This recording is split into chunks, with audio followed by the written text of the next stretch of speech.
So hello everyone, welcome to our YouTube channel, that is Educate, and once again we are going to continue the chapter of Pythagoras theorem. We have shoot one video lecture of Pythagoras theorem and this is the second video lecture of Pythagoras. So in this video lecture we are going to cover the practice set 2.1. If it is possible, then like something around 10 sums are there in the Pythagoras theorem, so we will try to cover out something around 7 to 8. If it is possible, then we will continue the series in the third video lecture. Okay, so without any delay, let's start the Pythagoras theorem. So in previous video we have completed the concept behind the practice set 2.1, and this video lecture we are going to use that concept to solve our practice set 2.1. okay, so practice set 2.1, identify with reason which of the following is Pythagorean triplet. तो मैंने तुम्हें बताया था last video lecture में कि Pythagorean triplet होता क्या है, कि तुम्हें ट्रिपलेट मीन्स तीन चीज़ों की बात कर रही है. तो तुम्हें तीन नंबर्स दिए रहेंगे, वो तीन नंबर में से तुम्हें पता, तीनों नंबर का यूज़ करके तुम्हें पता करना रहेगा क्या वो पाइथागोरियन ट्रिपलेट है. अगर है तो लिखोगे तुम पाइथागोरस ट्रिपलेट है, इफ़ नहीं है देन तुम लिखोगे पाइथागोरस ट्रिपलेट नहीं है. सिंपल. तो यहाँ पे क्या दिया हुआ है 3, 5, 4. ठीक है, यहाँ पे दिया हुआ है 4, 9, 12. ऐसे ही तुम्हें कुछ 7 to 8 सम्स दिए हुए हैं. तो मैं तुम्हें कुछ सिखा देता हूँ, लाइक 4-5, फिर बाकी के तुम कर ही सकते हो इजीली. ठीक है, तो 3, 5, 4. तो मुझे बताना है ये पाइथागोरियन ट्रिपलेट है कि नहीं है. तो क्या करूँगा मैं, फर्स्ट तीनों नंबर का पहले स्क्वायर लूँगा. क्या लूँगा, स्क्वायर. तो स्टेप बाय स्टेप देखते रहो. तो मैं पहले लेता हूँ 3 का स्क्वायर. ठीक है, 3 का स्क्वायर क्या होता है 9. फिर मैं लूँगा 5 का स्क्वायर. 5 का स्क्वायर 25. फिर मैं लूँगा 4 का स्क्वायर. तो 4 का स्क्वायर 16. तो ये तीनों मैंने लिख लिया. अब ये तीनों होने के बाद मुझे क्या चेक करना है कि जो दो छोटे वाले नंबर्स हैं, जो स्मॉल नंबर्स हैं, अगर इनका सम बड़े वाले के स्क्वायर के बराबर आ गया, मतलब इन तीनों में छोटे कौन से दो, 3, फिर उससे बड़ा 4, फिर 5, मतलब 3 और 4 सबसे छोटे हैं. तो इन दोनों का अगर स्क्वायर ये बड़े वाले नंबर के स्क्वायर के बराबर आ गया तो ये पाइथागोरस ट्रिपलेट रहेगा. तो देखो 16 + 9 कितना होता है, हाँ 16 + 9 25. यहाँ पे देखो 16 और वो कितना है 9 = 25. तो 25 = 25 हो जा रहा है. तो ये तो बराबर आ गया. तो ये पाइथागोरस ट्रिपलेट है, हाँ जी है. तो इसे लिखेंगे कैसे, देखो देयरफॉर नहीं, यहाँ पे लिखोगे the square of bigger number is equal to the sum of square of smaller number, hence these are Pythagorean triplet. यहाँ पे लिखोगे हियर. ठीक है, तो ये लिखोगे और सब में ये लाइन लिखनी है तुम्हें. ठीक है, लाइक अगर 25 इक्वल्स लाइक जब भी बराबर हो जाए तो तुम लिखोगे दे आर पाइथागोरियन ट्रिपलेट. अगर ना आए तो यहाँ लिखोगे these are not a Pythagorean triplet. बाकी ये लाइन पूरी तुम्हें याद करनी है तो कर लो, या फिर तुम इंग्लिश में खुद से लिख सकते हो. तुम्हें लगता है तुम्हें आता है लिखने तो तुम खुद से भी लिख सकते हो, बट मीनिंग क्या रहनी चाहिए, सेम रहनी चाहिए. क्या लिखा हुआ है, the square of the bigger number, square of the bigger number is equal, ये इक्वल है to the sum of the square of, किसके इक्वल है, sum of the square of, sum of the square of smaller number, ये smaller number के square के sum के बराबर है. Hence this are Pythagorean triplet. इसलिए क्या है ये पाइथागोरियन ट्रिपलेट. तो ये मैं सब में नहीं लिखूँगा, मैं ये बता दूंगा तुम्हें, ये तुम्हें खुद से लिखना पड़ेगा. ठीक है, क्योंकि बार बार एक ही चीज़ लिखना वेस्टेज ऑफ टाइम ही लग रहा है. सो ये देखते हैं अब तो यहाँ पे क्या करूँगा मैं, पहले 4 का स्क्वायर कितना होता है 16, फिर 9 का स्क्वायर कितना होता है 81, फिर 12 का स्क्वायर कितना होता है 144 बराबर। स्क्वायर तो तुम्हें निकालने आता होगा, जो नंबर दिया हुआ है उसी का 2 बार मल्टीप्लिकेशन। तो अभी देखो छोटे नंबर कौन से 4 और 9 है, तो मैं देखता हूँ क्या 16 और 81 144 के बराबर आता है। तो 16 + 81 = 144। तो ये आ रहा है क्या 6 + 1 7 और 8 + 1 9। तो ये तो नहीं हो पाएगा दोस्त, 144 ये बराबर है क्या, है बराबर नहीं है, तो ये नॉट इक्वल्स टू 144। तो अब इसका मैं लिखता हूँ here the sum of here the square of bigger number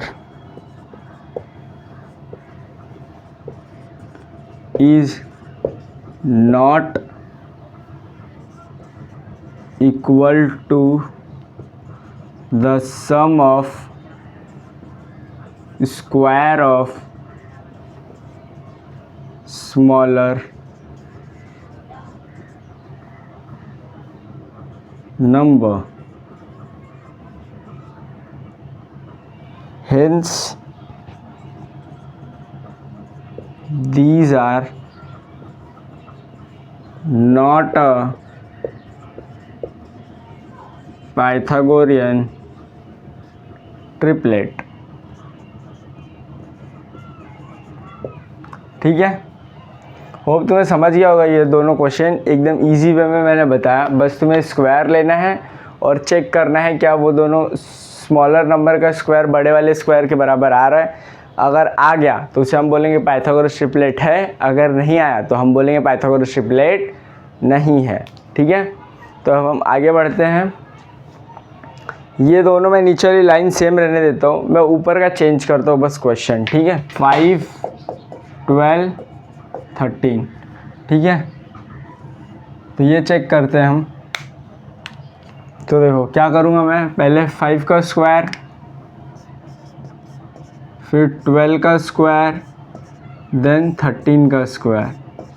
तो 5 का स्क्वायर 25 होता है, 12 का स्क्वायर 144 एंड 13 का स्क्वायर 169। अब मैं दो छोटे वालों को ऐड करूँगा तो क्या होगा 25 + 144 = 169। ये 169 इधर आ गया, ये कितना हो जाएगा 5 + 4 9 और ये 4 + 2 6 और इधर 1, तो 169 = 169 आ गया। तो ये क्या है, एक पाइथागोरस ट्रिपलेट है, तो रीज़न तो वही आएगा, the square of the bigger number is equal to the sum of the square of smaller number, hence these are Pythagoras triplets. ठीक है, तो मैंने बोला है तुम्हें ये लाइन तो हर क्वेश्चन में आएगी अगर पाइथागोरस ट्रिपलेट है, और ये वाली तब आएगी जब पाइथागोरस ट्रिपलेट नहीं है। इसमें चेंज क्या है, बस यहाँ पे नॉट लग जाएगा। ठीक है, देखो यहाँ पे नॉट है तो यहाँ पे क्या लग जाएगा नॉट। अब हम फोर्थ क्वेश्चन की तरफ बढ़ते हैं। फोर्थ क्वेश्चन क्या है 24 70 एंड 74। ठीक है,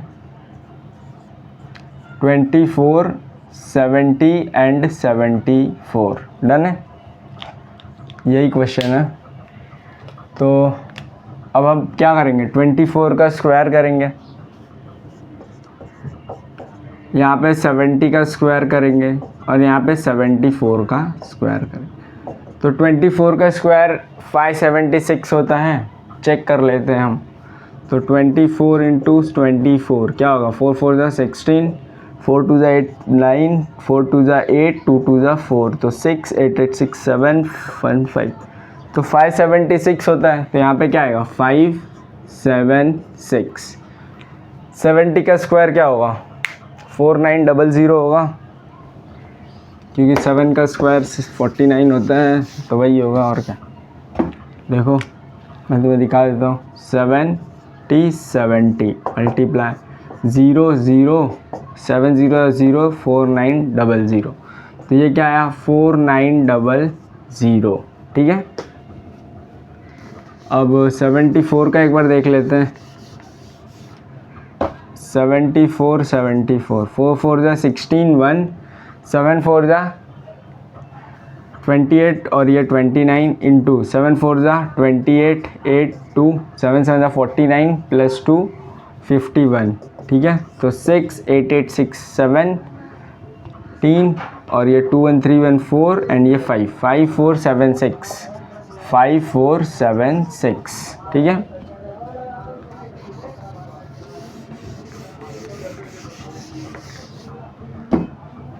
तो अब हम देखते हैं क्या बड़े वाले का स्क्वायर ये दोनों छोटे वाले के सम के स्क्वायर के बराबर हैं।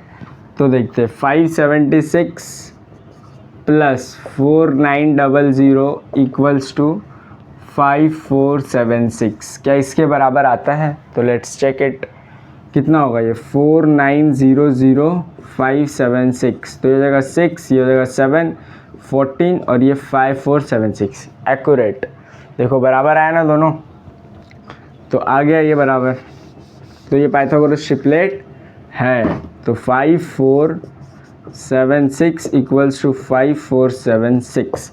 तो the square of the bigger number is, ये नॉट हट जाएगा अब। तो देखो ये मैं नॉट हटा रहा हूँ, नॉट हट गया, equal to the sum of the square of smaller number, hence these are, not वापस हट जाएगा, these are a Pythagorean triplet. देख लिए ना, अगर नहीं रहा तो इसमें 2 बार नॉट लगेगा, अगर रहा तो नहीं लगेगा, सिंपल। फोर्थ भी हो गया। अब हम फिफ्थ और सिक्स देखते हैं। 10 24 एंड 27, ठीक है। तो अब ये देखते हैं हम क्या करेंगे। 10 का स्क्वायर, यहाँ पे लाइन खींच देते हैं, 10 का स्क्वायर अच्छे से लिखता हूँ मैं। 10 का स्क्वायर क्या होता है 100। अरे ये नहीं आता ना तुम्हें, 10 का स्क्वायर 100 होता है, तो सबद नहीं है तुम्हारे लिए। क्या नहीं है? सबद। और ये क्या है 24, 20 का 4 का स्क्वायर अभी निकाले थे, कितना आया था 576, और ये है 27। 27 का स्क्वायर क्या होता है, लेट्स चेक। 27 इंटू 27, 7 7 जा 49, तो 9 4 7 2 जा 8 14, 14 प्लस 4 18, तो ये 18 हो जाएगा। 49 4, हाँ 7 2 जा 14 प्लस 4 करेक्ट है। 7 2 जा 14, 2 2 जा 4 प्लस 1 5, तो 9 12 5 1 6 1 7, तो ये हो जाएगा 729, राइट। तो 729, ठीक है। अब हम देखते हैं क्या इन दोनों का एडिशन बड़े वाले के बराबर आ रहे हैं। तो मेरे हिसाब से तो कभी नहीं आने वाला। 100 प्लस 576 इक्वल्स टू 729 आ रहा है क्या? ये दोनों ऐड करो, कितना आएगा? ये 6 रहेगा, ये 7 रहेगा, ये 6 हो जाएगा, और ये 729, ये बराबर है? नहीं है। तो ये पाइथागोरस ट्रिपलेट है? नहीं है। तो क्या होगा? इज, यहाँ पे तुम लिख दोगे नॉट, यहाँ पे एक क्या वर्ड आएगा? Not. The square of the bigger number is not equal to the sum of the square of smaller number, hence these are, यहाँ पे भी एक नॉट आएगा, तो यहाँ पे आएगा not, not Pythagorean triplet, not a लगा देना, नॉट अ पाइथागोरियन ट्रिपलेट, ठीक है। अब हम ये देखते हैं लास्ट वन, क्या है वो? 11 60 एंड 61, 11 60 एंड 61, ठीक है। अब हम ये देखते हैं, लास्ट क्वेश्चन है, फिर हम क्वेश्चन नंबर 2 सॉल्व करेंगे। तो 11 का स्क्वायर, 60 का स्क्वायर एंड 61 का स्क्वायर। तो 11 का स्क्वायर क्या होता है? 121, 11 इंटू 11, ये तो लर्न नहीं होगा। 60 का स्क्वायर क्या होगा? 6 6 जा 36, और 0 वैसे ही रहेगा, तो 2 0 बढ़ जाएगा उधर, तो 3600, डन है। और 61 में क्या हो जाएगा? 60 का अगर 3600 है तो 61 में 121 और ऐड होगा, बट वो छोड़ो, तुम सिंपल ही देख लो। 61 इंटू 61, 1 1 जा 1, 6 1 जा 6, 6 1 जा 6, ये 36, तो 1273, तो 7321, 3721, राइट। तो 3721,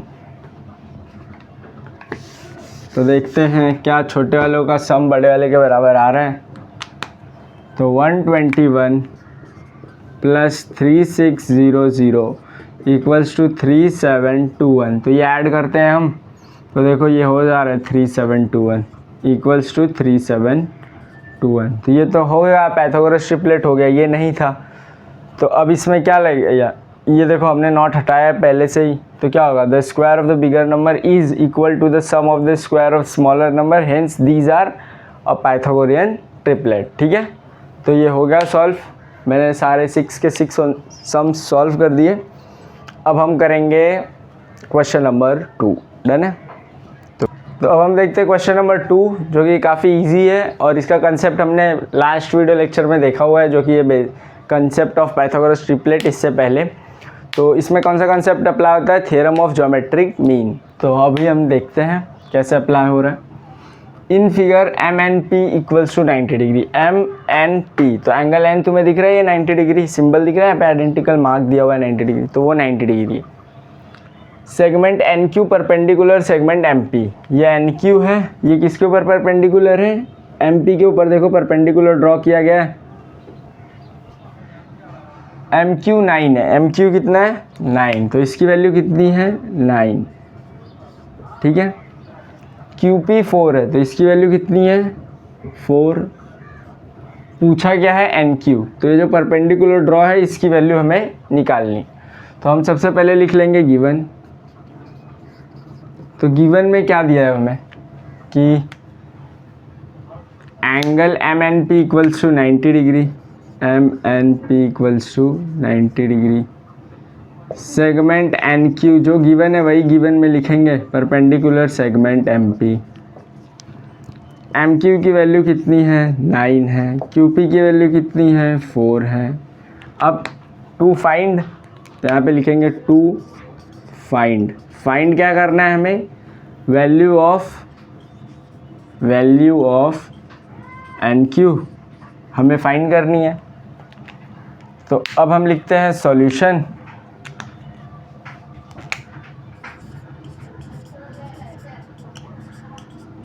सॉल्यूशन क्या होगा, हम अब इसके अंदर क्या लगाएंगे, देखो ज्योमेट्रिक मीन अप्लाई करेंगे। क्यों, क्योंकि जब भी एक लाइन ऐसी हो और उसके ऊपर दूसरी लाइन परपेंडिकुलर हो और ये ट्रायंगल के वर्टेक्स से निकल रही है, तो जो ये वाली लाइन है ये इन दोनों को दो पार्ट में डिवाइड कर रही है ना, अगर परपेंडिकुलर ड्रॉ है तो जो है ये लाइन का स्क्वायर इन दोनों के मल्टीप्लिकेशन के बराबर होता है, ये पार्ट और ये पार्ट के। तो इसमें क्या हो जाएगा, by in triangle M N P, in triangle M N P, ठीक है, by theorem of geometric mean. अगर तुम्हें ये नहीं पता तो लास्ट वीडियो लेक्चर जाके देखो, उसमें मैंने प्रूफ भी कराया कि थियरम ऑफ ज्योमेट्रिक मीन आया कैसे। ठीक है,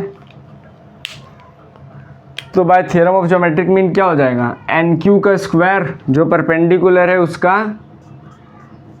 स्क्वायर इक्वल्स टू में जिसके ऊपर परपेंडिकुलर है वो दोनों पार्ट का क्या हो जाएगा, मल्टीप्लिकेशन, मतलब M Q into Q P, तो हो जाएगा M Q into Q P. अब मैं इधर लिख देता हूँ बाकी का पार्ट।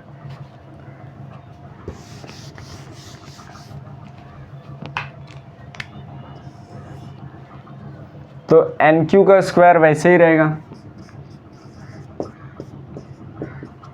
एम क्यू कितना है देखो 9 है, तो ये 9, क्यू पी कितना है 4, तो एन क्यू का स्क्वायर 9 4 जा 36, टेकिंग स्क्वायर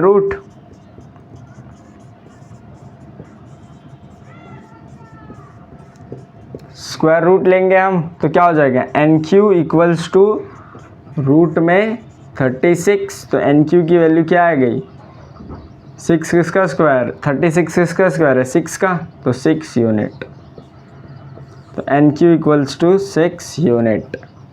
होप तुम्हें समझ गया होगा, काफ़ी अच्छे तरीके से मैंने तुम्हें समझाया ये क्वेश्चन। अब हम इसके बाद करेंगे क्वेश्चन नंबर 3। डन है, तो लेट्स रफ इट। अब हम देखते हैं क्वेश्चन नंबर 3, जो कि है क्वेश्चन नंबर 2 के बाद का क्वेश्चन। ठीक है, तो लेट्स स्टार्ट। 3 में क्या दिया हुआ है तुम्हें, एक ट्रायंगल है पी क्यू आर। ठीक है, इसके अंदर एक परपेंडिकुलर ड्रॉ है पी एम, किसके ऊपर, क्यू आर के ऊपर। देखो यहाँ पे भी वही दिया हुआ है क्यू पी आर, पी कितने डिग्री का है, 90 डिग्री। ठीक है, तो ये है 90 डिग्री का एंगल। ठीक है, और पी एम परपेंडिकुलर है क्यू आर के ऊपर। पी एम देखो परपेंडिकुलर है क्यू आर के ऊपर, क्यू एम आर लाइन में है। पी एम की वैल्यू 10 दे रखी है, क्यू एम की वैल्यू 8 दे रखी है। फाइंड क्या करना है, क्यू आर फाइंड करना है, मतलब तुम्हें यहाँ से लेके यहाँ तक पूरी लेंथ फाइंड करनी है। ठीक है, और तुम्हें इतना दिया हुआ है क्यू एम, तो ये पूरी लेंथ कैसी आएगी, ये क्यू एम 8 दिया हुआ है, अगर तुम एम आर की वैल्यू निकाल लोगे तो दोनों को ऐड कर दोगे तो क्यू आर की वैल्यू आ जाएगी ना, ईजी। तो हमें मेन मोटो है हमारा एम आर फाइंड करना। अगर हमने एम आर फाइंड कर लिया तो इसके साथ ऐड कर देंगे और क्यू आर की वैल्यू आ जाएगी। तो हम एम आर फाइंड करते हैं। ठीक है, एम आर कैसे फाइंड करेंगे, देखो ये परपेंडिकुलर ड्रॉ है किसके ऊपर, इसके ऊपर। तो मैंने तुम्हें बताया अभी कि ये अगर तुम्हारी लाइन है और इसके ऊपर लाइन एक परपेंडिकुलर है। ठीक है, इसकी वैल्यू दे रखी है, इन दोनों की में से ये दे रखी है या ये पूछी। तो इधर थ्योरम ऑफ ज्योमेट्रिक मीन लगता है, उसमें क्या होता है, इसका स्क्वायर इन दोनों के प्रोडक्ट के बराबर रहता है, मतलब इन दोनों का मल्टीप्लिकेशन और इसका स्क्वायर के बराबर रहेगा। तो थ्योरम ऑफ ज्योमेट्रिक मीन लगा के हम एम आर की वैल्यू पहले फाइंड करेंगे। ठीक है, तो अप्लाई करते हैं। देखो क्या होगा, पहले हम लिखेंगे गिवन,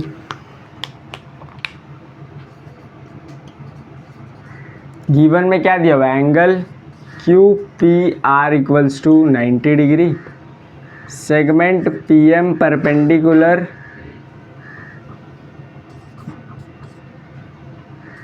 सेगमेंट क्यू आर, और पी एम की वैल्यू है 10 और क्यू एम की वैल्यू है 8।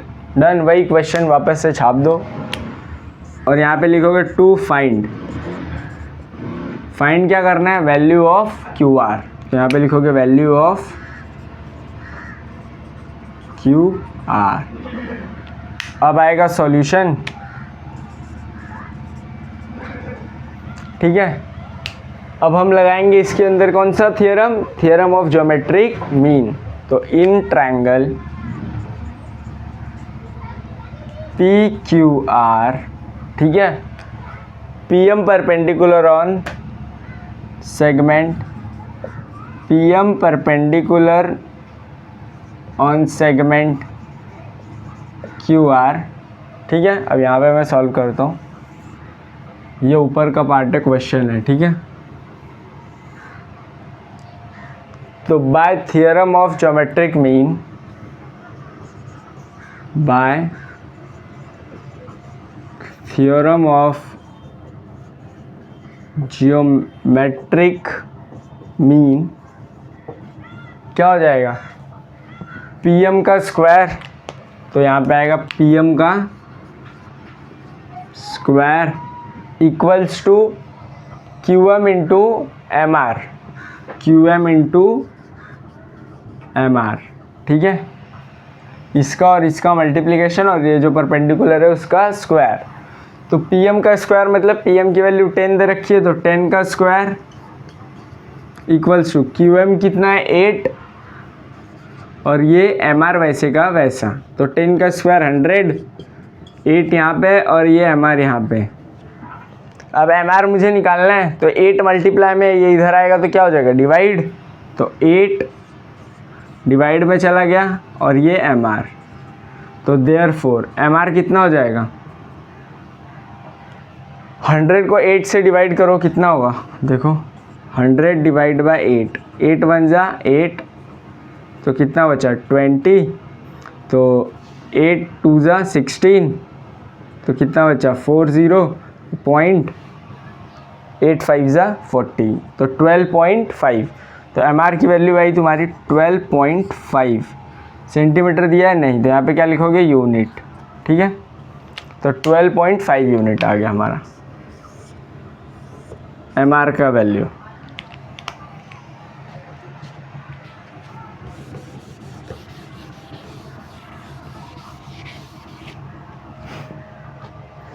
तो देखो एम आर की वैल्यू कितनी है 12.5,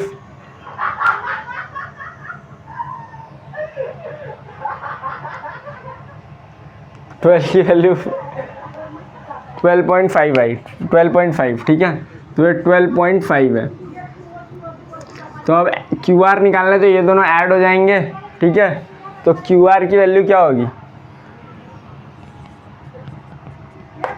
Q M plus M R, और यहाँ पे रीज़न क्या डालोगे, ये तीनों एक स्ट्रेट लाइन में आ रहे हैं ना, तो देखो यहाँ पे दिया हुआ है क्यू एम आर, तो Q dash M dash R, ठीक है। तो क्यू आर कितना है, वही तो निकालना है, पता रहता तो इतनी मेहनत क्यों करते हैं।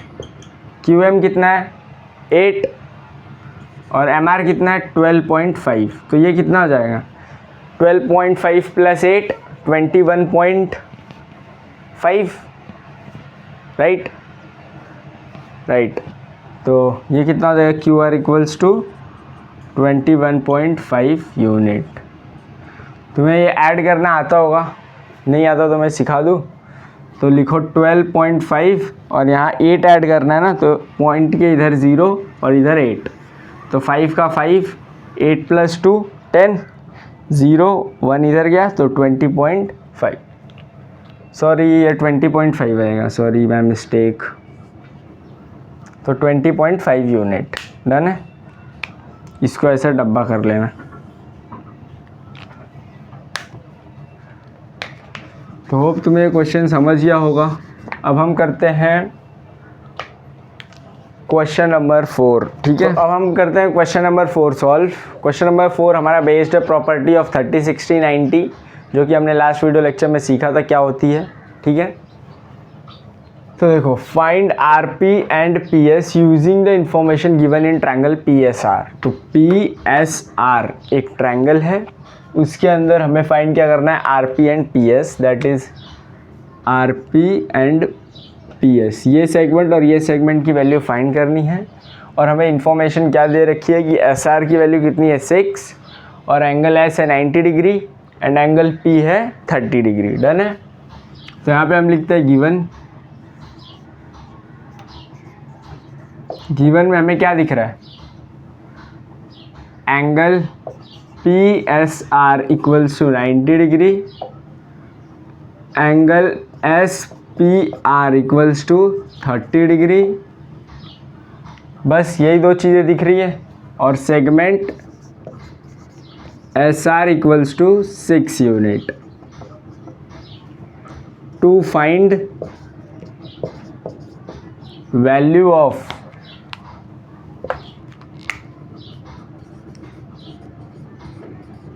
Segment S P and R P, ठीक है। यहाँ पे क्या आएगा, सॉल्यूशन। तो अब सॉल्व करते हैं। पहले ये 6 दिया हुआ है हमें, और ये एंगल 90 है, ये 30 है, ठीक है। तो हम पहले आर पी फाइंड कर सकते हैं इजीली, कैसे, बाय प्रॉपर्टी ऑफ 30 60 एंड 90। ये कैसे फाइंड करेंगे, ये 30 डिग्री दिख रहा है तुम्हें, तो 30 डिग्री की सॉरी ये 30 डिग्री है, 30 डिग्री के अपोजिट साइड कौन सी है, देखो इसके सामने लाइन खींचोगे तो वो अपोजिट साइड रहती है, तो ये अपोजिट साइड है, ठीक है। और ये क्या है, हाइपोटेनियस। तो 30 डिग्री के जो सामने रहेगी, मैं सॉल्व करता हूँ यहाँ पे, in triangle P S R angle S P R equals to 30 degree, ठीक है। तो जो एस आर की वैल्यू रहेगी, एस आर इक्वल्स टू, अगर मैंने तुम्हें कल तीनों बताया था 30 डिग्री 60 डिग्री एंड 45 डिग्री, तो अगर 30 डिग्री के अपोजिट कोई भी साइड रहती है तो वो हाइपोटेनियस की कितनी रहती है, हाफ रहती है। तो ये क्या हो जाएगा, S R equals to half into क्या, हाइपोटेनियस,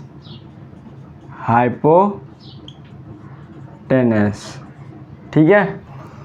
तो क्या हो जाएगा, S R equals to half into S R equals to half into P R, hypotenuse तो वही है ना पी आर, तो ये क्या हो जाएगा पी आर। तो एस आर कितना है देखो 6 दिया हुआ है मुझे, तो 6 equals to half into P R, done है।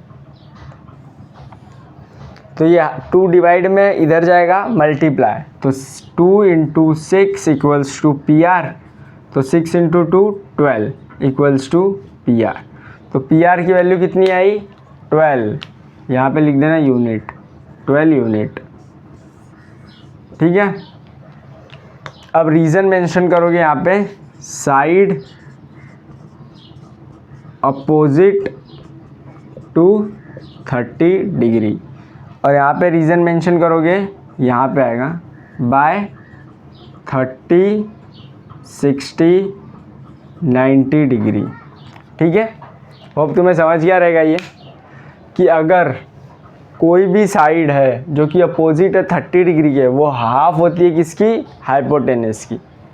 अब मुझे ये वाली साइड भी फाइंड करनी है, ठीक है। तो इसका तो काम ख़त्म हो गया। अब तुम एक कॉमन सेंस लगाओ कि एक ट्रायंगल में एक एंगल 90 डिग्री है, एक 30 डिग्री है, तो बचा हुआ एंगल कितने डिग्री का होगा, 60 डिग्री का होगा ना। तो ये एंगल कितने डिग्री का है, 60 डिग्री, क्योंकि एंगल का सम 180 डिग्री के बराबर होता है, ट्रायंगल के तीनों एंगल का सम। तो ये 60 डिग्री है, तो इसकी अपोजिट साइड कौन सी है, ये है, बराबर। और 60 डिग्री के अपोजिट कोई साइड होती है तो उसकी वैल्यू क्या होती है, हाइपोटेनस की √3/2।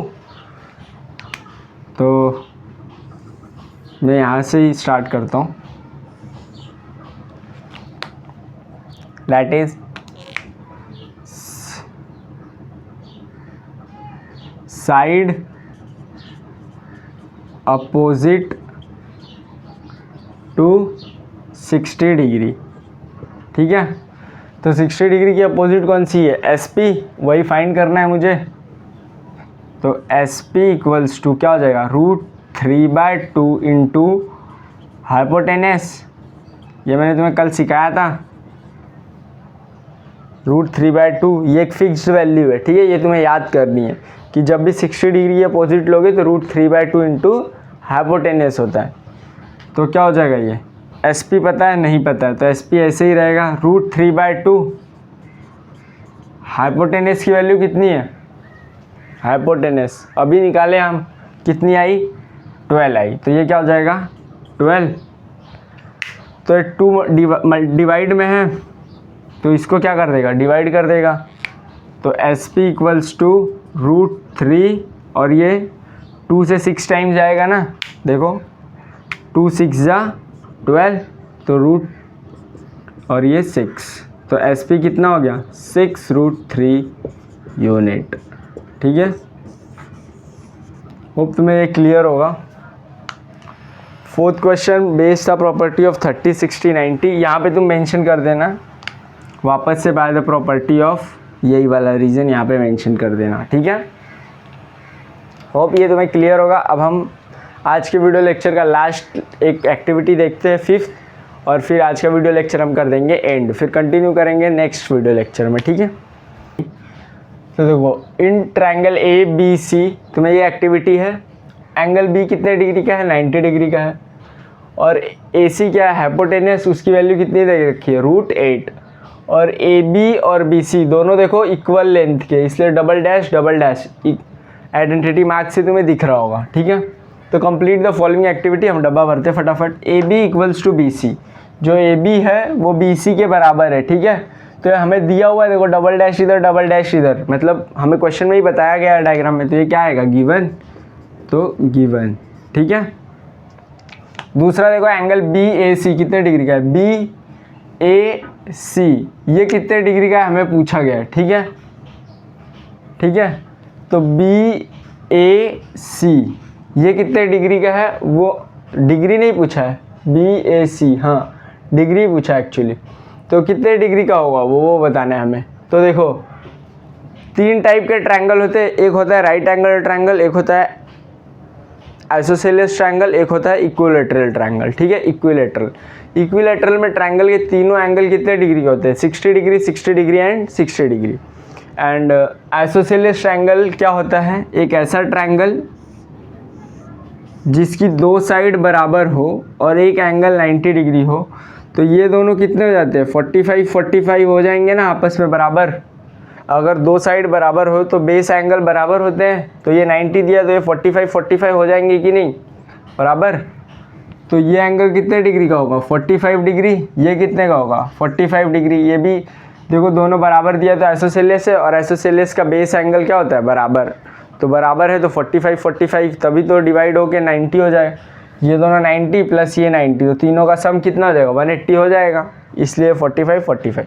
तो ये कितने डिग्री का है, 45 degree. AB equals to B C, ठीक है। अब ये किसके बराबर होंगे, अगर ये एंगल 45 डिग्री है, ये भी 45 है, तो मैं इधर प्रॉपर्टी अप्लाई करूँगा, by the property of 45 and 90 degree.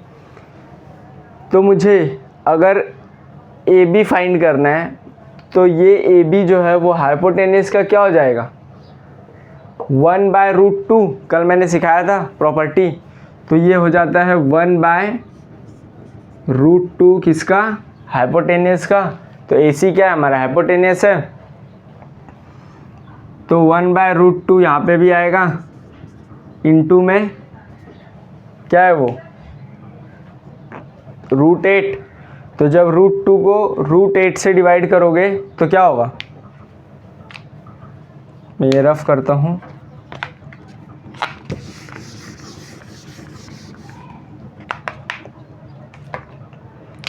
देखो ये 1/√2, यहाँ पे √8 का दिया तो यहाँ पे भी लिख लो 1/√2।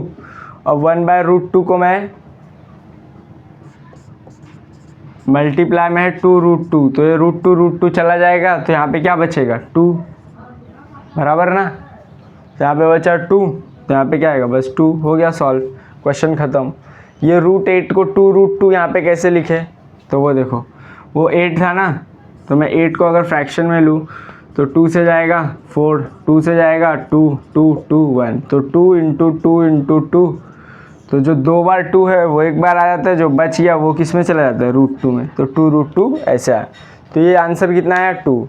तो होप तुम्हें ये एक्टिविटी समझ गई होगी, इसमें अप्लाई हुआ 45 एंड 90। तो if you like the video please make sure to subscribe our YouTube channel that is Educade, and please like this video and definitely share with your friends so we can reach to the wide range of audience and we will get more number of views. So thanks for watching the video. Jai Hind. See you in the next video lecture.